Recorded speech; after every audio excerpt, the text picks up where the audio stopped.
নমস্কার বন্ধুরা, আজকে তোমাদের আমি একটা নতুন নিরামিষ তরকারি করে দেখাবো। তো দেখো, তার জন্য এখানে আমি 1 কাপ ছোলার ডাল ভালো করে ধুয়ে জল ঝরিয়ে নিয়েছিলাম। আর এখানে সামান্য নুন দিয়ে প্রেসার কুকারে দিয়ে একটা সিটি মেরে দেবো। তো দেখো, আর এখানে নিয়েছি ঝিঙেগুলোকে আমি খোসা ছাড়িয়ে এরকম লম্বা লম্বা করে টুকরো টুকরো করে কেটে নিয়েছি। তো চলো এবার রান্নাটা করি। তো প্রথমে আমি কড়াইতে অল্প একটু সর্ষের তেল গরম করে নিয়েছি। নিয়ে এর মধ্যে টুকরো করা সব ঝিঙেগুলোকে দিয়ে দেব। আর দেব পরিমাণ মতো নুন আর হলুদ। আমি নুন হলুদটা একেবারেই দিয়ে দিলাম, পরে নুনটা কম বেশি হলে আমি দেখে দেব। তো এবার এই সমস্ত কিছুকে আমি ভালো করে নাড়িয়ে চাড়িয়ে নিয়ে কিন্তু একটা ঢাকনা দিয়ে ঢেকে দিয়ে আমি 10 মিনিট মতন এটাকে একটু সাঁতলে নেব। ঝিঙে দিয়ে তো জল বের হয় জানো, জলটা যতক্ষণ না না টানবে ততক্ষণ কিন্তু এটাকে সাঁতলে নেব। তো দেখো, 10 মিনিট পর ঢাকনাটাকে খুলে আমার কিন্তু ঝিঙের জলটাও টেনে গেছে আর ঝিঙেটা কিন্তু সেদ্ধও হয়ে গেছে।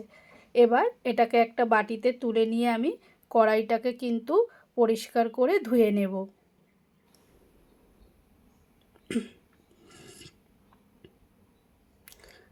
তো দেখো, আমি কিন্তু কড়াইটা ধুয়ে নিয়েছি। এবার কড়াইতে আবারও কিছুটা সর্ষের তেল গরম করে নিয়েছি। এবার ওর মধ্যে 1 চামচ হিং আর 1 চামচ সাদা জিরে আর 2টো শুকনো লঙ্কা ফোড়ন দিয়েছি। ফোড়নটা যেই ভাজা ভাজা হয়ে যাবে তখন ওর মধ্যে দেব আমি বেটে রাখা মশলাটার মধ্যে আছে আদা আর কাঁচা লঙ্কা। তো আদা কাঁচা লঙ্কা বাটাটাকে দিয়ে আমি মশলাটা কিন্তু একটু কষিয়ে নেব। আদার গন্ধটা যেই চলে যাবে তখন আমি এর মধ্যে দিয়ে দেব মশলার বাটিটা ধুয়ে একটু জল। মশলাটা কিন্তু একটু ভালো করেই কষিয়ে নেব, তা না হলে কিন্তু কাঁচা গন্ধ ছাড়বে। তো দেখো, মশলাটা কিন্তু কষানো হয়ে গেছে। এইবার যে ঝিঙেটা আমি সাঁতলে নিয়েছিলাম সেই ঝিঙেটাকে দিয়ে দিলাম। আর এখানে দিলাম সেদ্ধ করে রাখা ছোলার ডাল। ছোলার ডালটা কিন্তু সেদ্ধ হবে, কিন্তু একটু গোটা গোটা থাকবে। তো দেখো, সমস্ত কিছুকে ভালো করে কিন্তু আমি মিশিয়ে নিয়েছি। নিয়ে এবার এর মধ্যে দিলাম আমি 1 কাপ লিকুইড দুধ। এখানে কিন্তু আমি জল দেব না, এটাকে দুধ দেব। দুধ দিয়েই রান্না করব।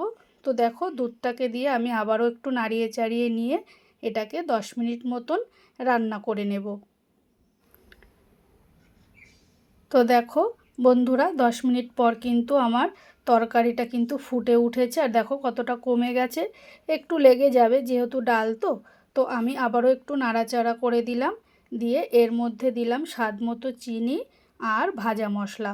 এই ভাজা মশলার মধ্যে আছে গোটা গরম মশলা আর সাদা জিরে। এটাকে শুকনো খোলায় ভেজে তারপরে গুঁড়ো করে দিতে হবে। আর দিলাম 1 চামচ ঘি। ঘিটাকে দিয়ে ভালো করে কিন্তু এটাকে আমি মিশিয়ে নেব। তো এই নিরামিষ তরকারিটাকে দিয়ে কিন্তু ভাতের সঙ্গেও ভালো লাগে, আবার রুটির সঙ্গেও ভালো লাগে। তোমরা একবার হলেও কিন্তু এটা ট্রাই করো।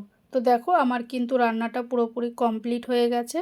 তো বন্ধুরা, তোমাদের এই রেসিপিটা কেমন লাগলো আমাকে কিন্তু অবশ্যই কমেন্ট করে জানিও। আর রেসিপিটা যদি তোমাদের ভালো লেগে থাকে অবশ্যই কিন্তু একটা লাইক করে দিও। আর হ্যাঁ, সাবস্ক্রাইব করে বন্ধু হয়ে আমার পাশে থেকো।